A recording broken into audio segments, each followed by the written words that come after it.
Boa tarde, pessoal. Tá começando mais um episódio do Estudo Cast e hoje estamos aqui para falar sobre o direito dos idosos. Estou na presença da minha colega Caroline e Júlia. Oi, boa tarde, gente. Oi, gente, tudo? Então, pessoal, vamos começar a falar sobre esse tema tão importante que a gente debateu já nas 2 últimas semanas. Rendeu bastante assunto, é um tema bem atual, né? E nós temos, então, algumas perguntas norteadoras para guiar a nossa conversa de hoje, para que ela fique mais clara. Eu vou falar primeiro quais são as nossas 5 perguntas norteadoras e, em seguida, nós vamos começar a debater uma por uma. Então, a nossa primeira pergunta é a seguinte: por que é importante compreender o envelhecimento e reconhecer a importância do idoso? A segunda pergunta: como os direitos dos idosos são garantidos e quais são eles? Terceira pergunta: o que é envelhecimento bem-sucedido ou envelhecimento ativo? E quem garante que o idoso tenha um envelhecimento ativo? A quarta pergunta: quais são os elementos identificados no envelhecimento bem-sucedido? E a quinta: como contribuir para um processo de envelhecimento bem-sucedido? Então, beleza. Começando, então, com a nossa primeira pergunta norteadora, contextualizando o porquê é importante a gente estudar, compreender esse tema do envelhecimento e reconhecer a importância dele. Trazendo alguns dados para vocês, o aumento do número de idosos no Brasil vem ocorrendo de maneira progressiva, né, como bem sabemos, e a Organização Mundial da Saúde considera um país estruturalmente envelhecido quando pelo menos 7% da população total desse país é composta por idosos. Aqui no Brasil, hoje nós temos um país que é considerado envelhecido porque o número de habitantes com 60 anos ou mais no país é superior a 21 milhões, representando cerca de 11% da população total, de acordo com o censo de 2010. Hoje, essa população já aumentou bastante. O IBGE faz uma estimativa de que, em 2025, o Brasil vai ser a 6ª população mundial com maior número de idosos do mundo, chegando a 35 milhões de idosos. Então, tendo esses dados como referência, a gente conclui que analisar as condições que interferem no bem-estar e os fatores associados à qualidade de vida durante a senescência se tornam fundamentais, tanto científica quanto socialmente, né, com a intenção de criar alternativas de intervenção que atendam às demandas dessa nossa população que envelhece. Importantíssimo. Quando a gente coloca em números, assim, fica mais claro a importância do assunto, né? Sim, sim. Então, pessoal, diante disso, é importante a gente fazer a seguinte pergunta: como os direitos dos idosos são garantidos e quais são eles? A gente não vai ler, né, todo o Estatuto do Idoso, mas ele está disponível na internet também para quem tiver interesse. E a gente tem um PDF, caso alguém queira entrar em contato e pedir esse material. A gente tem todo esse material da legislação também que defende o direito dos idosos. Então, né, a gente sabe que esse envelhecimento da população muda também o perfil de adoecimento dos brasileiros, obrigando a sociedade a dar maior ênfase na prevenção e no tratamento de doenças crônicas não transmissíveis, bem características da idade. Então, a nossa maior atenção precisa se voltar para as políticas que vão ter como intenção promover a saúde, contribuir para uma manutenção da autonomia das pessoas idosas, que é de extrema importância, e valorizar as redes de suporte social, que são fundamentais também. Os países europeus, a gente sabe, né, que além de ter melhores condições econômicas e sociais, eles tiveram um envelhecimento populacional muito mais lento que o nosso. Então, eles puderam se preparar para assegurar aos idosos melhores condições de vida. Aqui no Brasil, só no ano de 1994, que o país passou a ter uma política nacional do idoso, representada pela Lei 8.842. Nossa, até que demorou, né? Demorou demais? Bah. Demorou Eu fico quando a gente... pensando, né? O que eles estavam à mercê do que antes, né? Porque se não tinha uma lei, nada para proteger eles, coitados, né? Como se não existissem, né? Sim, ficavam assim, à deriva, parece, né? Porque já tem essa cultura de que quando a pessoa vai ficando velha, ela vai perdendo o valor que ela tem, né? Então, eles ficavam, assim, com uma visão de que eles não tinham muita serventia, de um modo grosso falando, né? Então, acabavam sendo excluídos e eu acho que na visão da população, só esperando a morte, sabe? E na deles mesmo, né? Porque provavelmente eles começavam a ter essa visão sobre si em relação ao que os outros pensavam deles, né? Não sei se me fiz clara. Sim, é isso mesmo, Ju. Eu não sei se vocês concordam, mas eu acho que também tem uma questão muito cultural assim, no nosso país, né? Aqui no Brasil, eu vejo muito isso da população de idosos ser bastante desvalorizada, né? Eu não sei como Muito. em outros países, né? Mas aqui, principalmente no Brasil, eu vejo que mesmo com essas leis, com o estatuto, com todos os direitos que eles têm, né, de fato, eu vejo que ainda assim rola muito essas situações de exclusão, de desvalorização, de maltratamento também, né? Então é bem, bem triste isso, sabe? Parece que. Pode falar, Carol. Às vezes parece que falta isso, um trabalho de conscientização, né? De Isso. educação para que a população entenda que envelhecer faz parte do desenvolvimento humano. É uma fase do desenvolvimento, não é uma fase onde as coisas ficam estagnadas. É, Não, o desenvolvimento continua. exatamente, Carol. Eu tenho a visão de que a sociedade quer basicamente sugar quem tem de 20 a seus 45 anos, e depois disso, gradativamente, as pessoas vão perdendo seu valor na família, no mercado de trabalho, nos amigos, e vai se perdendo aos poucos um pouquinho de tudo, sabe? O lazer, tudo que engloba a vida da pessoa, aos poucos parece que deixando de acontecer, sabe? Eu acho que o marco, assim, que faz com que esse declínio aconteça é a perda da autonomia. Né, quando a pessoa começa a perder a autonomia dela, não precisa ser exclusivamente por uma aposentadoria, que aí para de trabalhar, e nesses casos também pode sentir uma perda de autonomia, ou de valor, ou de propósito, porque não trabalha mais. Mas a gente sabe, né, que os estudos mostram que trabalhos sociais também mantêm o senso de autonomia. Se envolver em atividades que realmente gostam, assim, dão um senso de propósito, né? Então, eu acho mais importante isso, se manter com a sua própria autonomia, não perder, parece que perde os direitos, assim, quando a família começa a controlar, pessoas próximas vão dizendo o que deve e o que não deve fazer, né? Eu Isso li é uma um perda de texto autonomia. Eu li um texto semestre passado na cadeira de antropologia que falava um pouco sobre isso, e também falava como depois de um certo tempo, a pessoa de idade, assim, o senhor, ele começa também a querer resgatar em si o seu antigo e não começa mais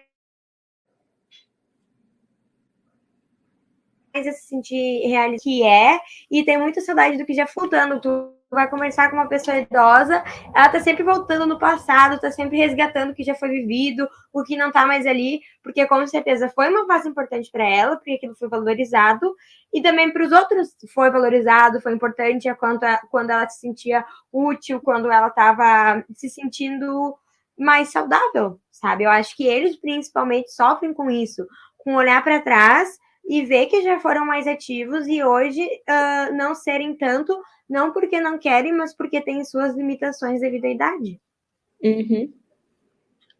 É isso mesmo, bem colocado. E as coisas vão se modificando, né? A gente sabe que acontece naturalmente para todo mundo, declínio cognitivo, a gente vai perdendo algumas habilidades, mas outras se conquistam, né? É a fase da sabedoria. É a fase que muitas habilidades que a gente não tinha antes, a gente tem, a gente desenvolve também. Justamente porque já teve tantas experiências, né? Eu até às vezes faço algumas reflexões, né, sobre o envelhecimento, né? E eu cheguei em várias conclusões de que eu acho que é um estágio da tua vida, assim, que tu te desprende de muitas coisas, né? Que tu aprendia muito antes, né? Então, é um momento da tua vida, assim, que, não sei, eu acredito que seja, né? É um momento que tu se sinta livre, que tu se sinta confortável, muitas vezes para te colocar num lugar que antes tu, sei lá, teria vergonha ou teria medo, sabe? Então, eu acho que é um estágio da tua vida, assim, que de muita, que nem vocês falaram, sabedoria, de também tu poder até, acho que te reconectar contigo mesmo, sabe? Porque eu acho que tu também teria mais tempo para ti. Então, claro, dependendo muito do contexto que tu vive, né? Porque, infelizmente, muitas pessoas idosas têm muitos problemas de saúde, né? Então, mas se é uma pessoa que não tem esses problemas, né? Eu acredito que seja uma fase, assim, incrível da vida, sabe? Essa é uma questão que impacta diretamente, né? As doenças. Na ausência de doença, é uma fase que a pessoa se permite ser muito autêntica, né? Assim, se dá o direito de ser autêntica. Exato. E realmente, o trabalho tem que ser feito um trabalho de prevenção de doenças também que possam surgir. A gente sabe que o envelhecimento traz assim uma maior probabilidade de doenças, uma fragilidade imunológica.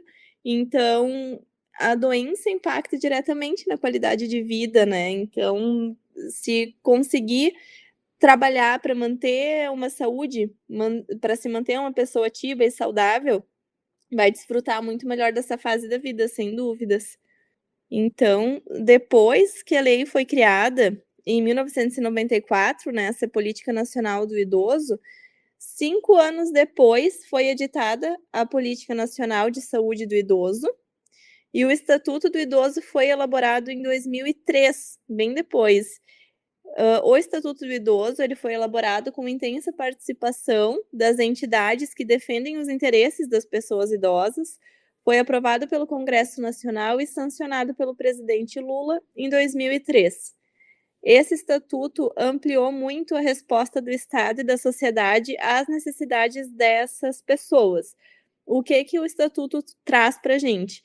Ele trata dos mais variados aspectos da vida, abrangendo desde os direitos fundamentais até o estabelecimento de penas para crimes mais comuns que são cometidos contra as pessoas idosas. Né? Lembrando que é considerado idoso o indivíduo que tem idade igual ou superior a 60 anos. Mas mesmo assim, né, mesmo já existindo essas políticas de proteção ao idoso, ainda não é suficiente para garantir os direitos humanos dos idosos, como a gente bem sabe, mas já é uma legislação que assegura esses direitos, né? Porque até 94 não existia nada nesse sentido. Agora, fazer um trabalho de conscientização, né, de psicoeducação, teria um grande valor, né, para a sociedade. E seria fundamental isso, né? Porque às vezes, assim, nós que convivemos com idosos e já temos esse discernimento, parece uma coisa muito óbvia de se falar. Mas muitas pessoas não têm esse convívio e não têm esse conhecimento também, não é uma coisa assim ao alcance dessa pessoa, né? Exato, não é uma informação assim que tu vai atrás para pesquisar no dia a dia de pessoas que não convivem com idosos, por exemplo, né? Sim. Inclusive uma situação bem peculiar, assim, que aconteceu aqui na minha família, né? Que também estava acontecendo uma situação e eles precisavam se informar em relação aos direitos dos idosos e tal. E eles vieram até a mim me questionar se eu sabia e tudo mais. E já são pessoas que já têm uma certa idade, né? Já não são jovens, né? Então, eu achei, assim, eu fiquei um pouco, sabe, tipo, meu Deus, como eles não sabem isso? Que às vezes, daí eu pensei assim, não, mas espera, que nem tu falou, né? Pra mim pode ser óbvio, porque eu já tenho um certo conhecimento sobre o assunto e eu já tive situações que eu precisei ir atrás. Mas, realmente, para muitas pessoas, isso é algo, às vezes, que é inacessível, sabe? Que nunca ouviram falar ou que não sabem. Então, realmente, a questão o fato de pesquisar, né, de tentar ir atrás de se informar, porque muitas vezes tem que partir de nós também, né, não é só, vir até nós, mas a gente ir até a informação, né, então, Exatamente. então tem que partir muito de nós, assim, e eu acho que realmente é importante ter mais campanhas de conscientização falando sobre, e realmente é algo que eu vejo muito pouco, gente. Eu vejo muito pouco mesmo, assim. Até, sei lá, eu acho que como eu tive contato com idosos no antigo trabalho, né, que eu tinha, eu já muita coisa eu consegui coletar, assim, na prática mesmo. Mas, se eu não tivesse trabalhado nesse lugar, eu saberia muito pouco sobre, pessoas idosas, sobre os direitos deles, e que são inúmeros, assim, pelo que eu tenho conhecimento. Então, Uhum. é importantíssimo mesmo. Abre os nossos horizontes, né? Isso, aham. Então, vamos passar para a terceira pergunta norteadora. O que é um envelhecimento bem-sucedido ou envelhecimento ativo? E quem garante que o idoso tenha esse tipo de envelhecimento?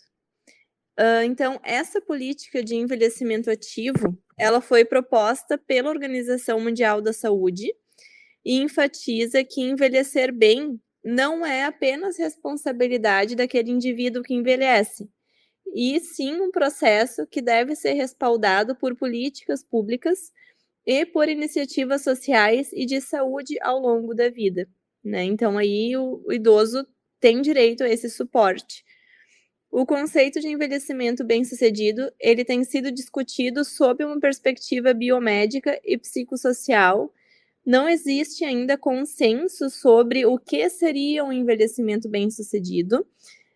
A gente até prefere o termo envelhecimento ativo, né? Mas esse termo é usado para explicar o processo de envelhecer bem. É um conceito subjetivo.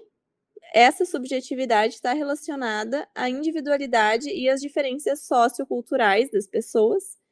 E então a gente não pode usar só a longevidade como um critério, como um componente para avaliar o envelhecimento ativo. Por exemplo, eu tenho 80 anos, eu tenho 90 anos, então foi um envelhecimento bem-sucedido. Não, esse não é um critério válido.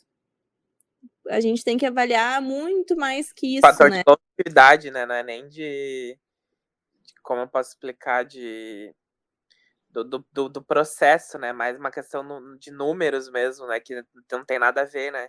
Exatamente, a idade não define, da mesma maneira que a gente sabe, assim, que, dentro do grupo de idosos, existem muitas variações, não são todas as pessoas com a mesma idade que se comportam da mesma maneira. Isso em todas as fases da vida, né, vai muito da mentalidade, do estilo de vida de cada um também. Sim, sim. Então, usar a longevidade, assim, tá longe de ser o único componente que vai sustentar esse conceito de envelhecimento bem-sucedido. Então, envelhecer bem envolve múltiplos fatores, incluindo fatores que são individuais, fatores psicológicos, fatores biológicos e fatores sociais. O bem-estar, que é subjetivo, é o componente mais importante para avaliar esse sucesso do envelhecimento. Então, a única pessoa que poderia, de fato, avaliar o quão satisfeito está com o seu envelhecimento é a própria pessoa, né? Na década de 90, as pesquisas começaram a tentar identificar quais são os determinantes do envelhecimento ativo, né? Para que a gente tivesse parâmetros para poder avaliar esse conceito. Então, foram utilizadas medidas objetivas e tentativas de operacionalizar esse fenômeno. Mas agora, nos últimos anos, a ênfase tem sido conhecer as percepções dos idosos sobre a experiência deles, associando esse conhecimento aos resultados das avaliações profissionais, como os questionários de qualidade de vida que a gente utiliza hoje, que são validados e são amplamente utilizados para medir um critério que é muito subjetivo, que é realmente assim a experiência da qualidade de vida, o que a pessoa sente, qual é a percepção dela sobre a vida dela mesma. Isso é bem importante, né? A gente ouvir sempre a pessoa, não assim utilizar critérios pré-determinados e colocando em caixinhas, enquadrando, né? esse é bem-sucedido, esse não é uma tarefa simples, né? Não é. E muitas vezes a gente acaba tendo esses... Não sei se eu posso usar esse termo pré-julgamento, né? Mas a gente acaba tomando essas decisões, muitas vezes, conclusões precipitadas, né? Em relação a algumas pessoas, né? É um reducionismo muito grande, assim, de todo o potencial humano fazer esse tipo de avaliação, né, quantitativa de uma pessoa. A gente tem que utilizar critérios qualitativos também e sobretudo, ouvir a pessoa, né?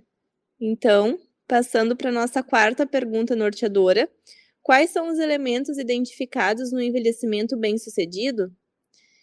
Então, isso varia conforme os autores, né? Mas, assim, os principais autores consideram que o envelhecimento bem-sucedido inclui 3 elementos, sendo o primeiro deles probabilidade baixa de doenças e de incapacidades relacionadas às mesmas. Porque quando presentes, né, essas doenças ou incapacidades já vão ser mais difíceis de se trabalhar, elas podem acabar reduzindo um pouco essa qualidade de vida. O segundo critério, alta capacidade funcional, cognitiva e física. E o terceiro, engajamento ativo com a vida. Essa hierarquia entre os componentes é representada pela integridade das funções física e mental. Essas funções atuam como potencial para a realização das atividades sociais, envolvendo relações interpessoais e as atividades produtivas, sendo elas remuneradas ou não. Então, não obrigatoriamente a pessoa tem que ter um trabalho remunerado para se sentir ativa ou produtiva. Pode desenvolver um trabalho social, que é de muita importância e traz uma sensação de bem-estar muito grande também.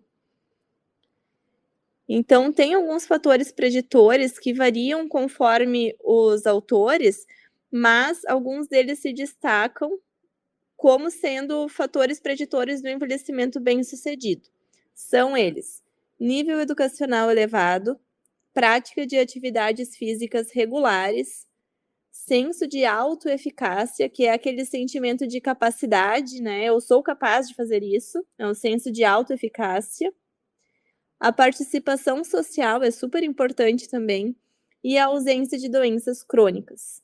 Então, participar de grupos também, né, com outras pessoas com interesses comuns, grupos de dança, grupos de jogos, grupos de diversos tipos de lazer, né, são super importantes para que a gente... Inclusive, o lazer é um dos direitos que está no estatuto, né? Que eles têm total direito ao lazer, né?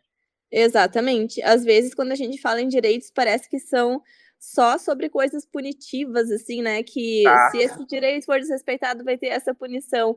Mas não, né? Direito ao lazer, a qualidade de vida, a autonomia. É porque muita gente às vezes pensa, mas o lazer pode ser, sei lá, levar, sei lá, o idoso em questão, né, pro parque ou passear, mas muitos idosos não têm acesso a isso, às vezes. Pode parecer simples, mas tem muitos que não têm acesso e são privados de ter isso, né? Então, justamente é um direito deles, né? Exatamente. Direito importantíssimo. Então, envelhecer bem é uma questão pragmática de valores particulares que vão permear o curso da vida, incluindo as condições próximas da morte, que também são importantes, né, de ser avaliadas, porque todo dia é um dia que merece ser vivido, mesmo que seja um dia próximo à morte, né? Então, a implementação de programas que elevam o nível de qualidade de vida dos idosos mostra resultados positivos. O objetivo de muitos idosos e profissionais também tem sido fazer essa promoção de saúde e bem-estar nessa fase da vida, seja referindo-se ao envelhecimento saudável, produtivo, ativo ou bem-sucedido. E então, a nossa última pergunta para finalizar o podcast: como a gente pode contribuir para um envelhecimento bem-sucedido? Então, né, os estudos identificaram esses 3 componentes principais para o envelhecimento bem-sucedido, que são anulação da doença ou incapacidade relacionada à doença, manutenção elevada das funções psicológicas e cognitivas e o engajamento constante e ativo em atividades sociais e produtivas, sendo elas pagas ou não, né, pois elas são criadoras de valor social. Então, os idosos bem-sucedidos, eles tendem a ter apoio, né? Não se envelhece bem sozinho. Tende a ter apoio, apoio social, apoio emocional, apoio material, o que contribui para a saúde mental. E enquanto permanecem ativos e produtivos, esses idosos não se consideram velhos. É importante avaliar o bem-estar e a satisfação com a vida em termos subjetivos sempre, ressaltando esse ponto, né?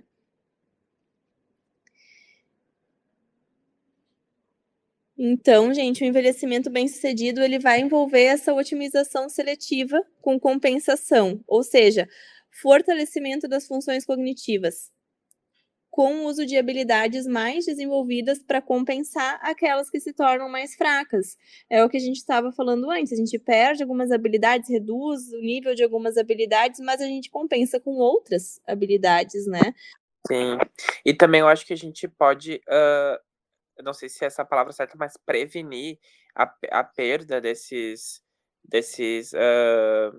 Dos fatores cognitivos, isso, principalmente. desses fatores cognitivos que muitas vezes praticando algumas atividades que fortaleçam, né, esses fatores. Por exemplo, trabalhar a questão da memória, trabalhar a questão da atenção, em cima de jogos que façam com que o idoso em questão use, né, esses fatores cognitivos. Então, eu acho que é muito importante, né, nesse período também trabalhar em cima disso para que não se perca, né? Exato, importantíssimo, Ed. São estratégias, assim, simples e muito eficazes, muito Eu eficientes e que acho vão que produzir resultados a longo prazo muito positivos.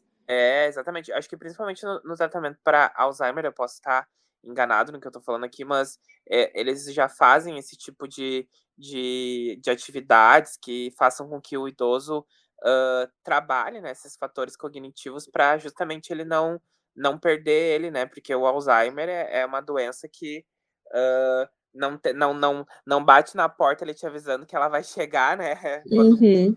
às vezes, infelizmente, a pessoa que tem o Alzheimer já nem consegue hã, hã, dimensionar que ela está com aquela doença, né. Então, é muito importante também os familiares, né, que convivem com esse idoso, que têm mais proximidade, consigam também ajudar ele, né, em cima disso, fazendo essas atividades, estimulando também, que é muito importante, né, estimular a esses fatores no idoso para que não aconteça algo pior lá na frente, né.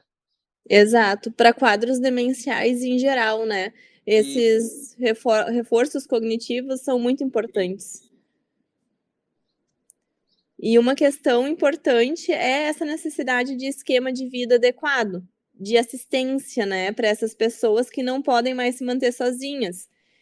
O Alzheimer que tu trouxe é uma questão muito importante, a gente tem que falar sobre ele, sobre esses quadros demenciais, apesar de um número maior de mulheres ser afetadas pela doença de Alzheimer, os homens tendem a ter maiores problemas de esquecimento mais cedo.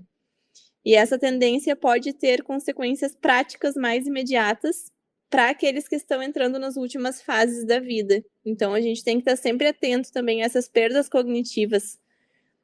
O nível socioeconômico também pode afetar o modo como os aposentados usam o tempo, né? O estilo de vida focalizado na família consiste, sobretudo, em atividades acessíveis e de baixo custo com a família ou com companheiros, né? Com amigos, conversar, fazer atividades, desde uma atividade simples como ver televisão, como atividades que são cognitivamente assim mais ricas, né? Jogar um jogo de memória, jogar carta, participar de grupos de dança, grupos de teatro, grupos de hidroginástica, grupos de caminhada, né?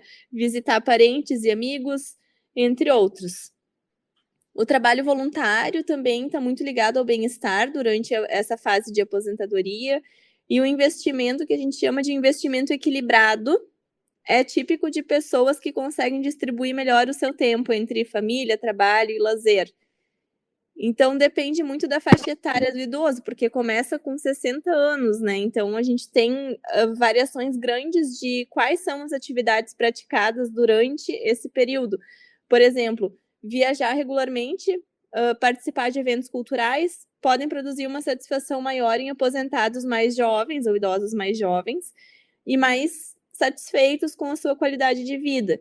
Depois dos 75 anos, as atividades com base na família e no lar tendem a ser as atividades que produzem maior satisfação, né? Então, a família passa a ser, assim, um núcleo de apoio muito importante.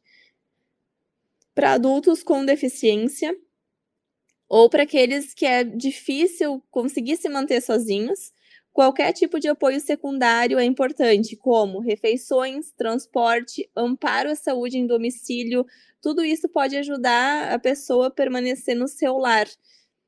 O uso dessas instituições não familiares para cuidar dos idosos fragilizados envolve uma indicação adequada, assim, preferencialmente, né, em designar os mesmos cuidadores para a pessoa idosa, ao invés dessa rotatividade usual que a gente observa de cuidadores. Só que, lógico, isso nem sempre é possível, né? Em um mundo ideal seria assim.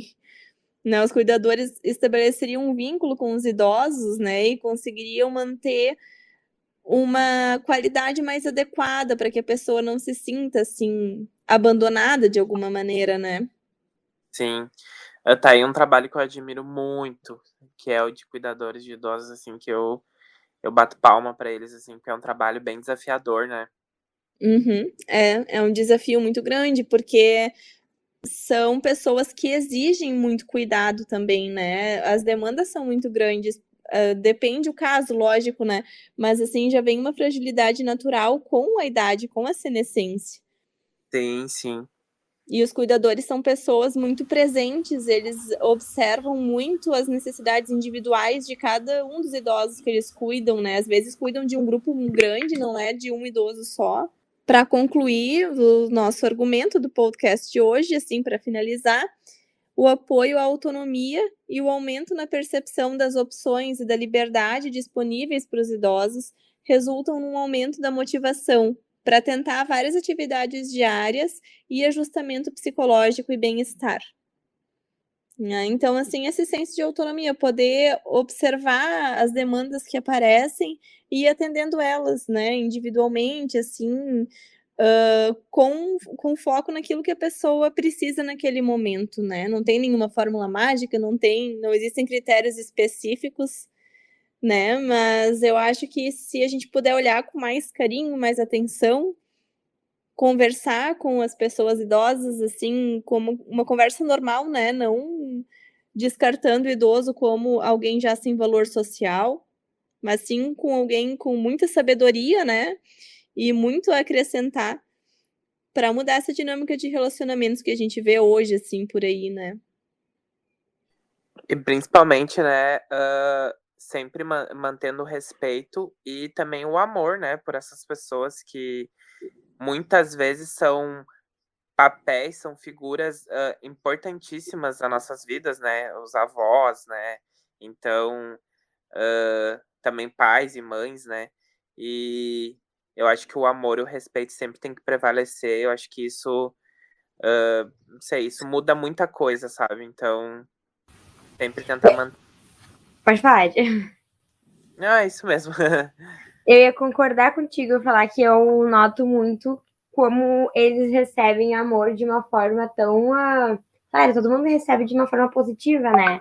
Mas eles ficam tão felizes e tão alegres. Eu já fiz trabalho voluntário em lar e eu acho a coisa mais amada, como eles se É sentem muito felizes e. Como? genuíno, né? A forma como eles Sim, recebem. eles se sentem felizes e completos. É igualzinho tu dar doce e brincando com a criança. Eu É, acho muito fofo, eu acho muito é, amado.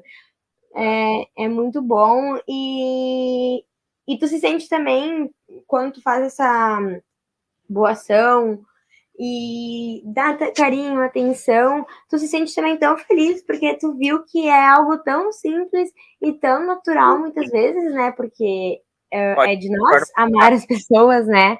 E dele. eles ficam muito completos. E daí a gente também fica completo com isso. É verdade. Eu acho que então era essa a nossa mensagem de hoje, né, gente? Espero que a gente possa ter contribuído de alguma maneira para a construção desse conhecimento. E eu acho Ainda que é tem muito a ser pesquisado. Carol, que caso a gente, quem tá ouvindo, né, ou que conheça alguma pessoa que esteja passando por uma situação de violência, né, contra algum idoso, que sempre denuncie, né, que fique atento a isso, atento aos sinais, porque existe lei, né, existe proteção para essas pessoas, então caso saiba de algo ou já tenha presenciado algo, que não omita, né, que pegue e denuncie, e é isso. Exato, ótima mensagem, Ed. Com certeza. Né? Olhar para essas pessoas com um olhar atento, né? E não fazer de conta que não tá vendo quando vê alguma situação de maus tratos ou de negligência, que Isso. também é uma forma de abuso, né? Isso mesmo. E não só o físico, né, Carol, mas também o psicológico, né, que eu acho que na grande maioria das vezes é o psicológico, né? Exatamente. E abuso psicológico é abuso também, né? E ele deve ser denunciado. Isso mesmo. Bom, então acredito que com essa mensagem a gente vai encerrar o episódio de hoje. Obrigado pela participação de todos que estão ouvindo e nos vemos no próximo, no caso, né, vocês vão ouvir no próximo episódio, então. Um abraço e até mais. Beijo. Obrigada, Beijo, gente. tchau, tchau. Beijo, tchau.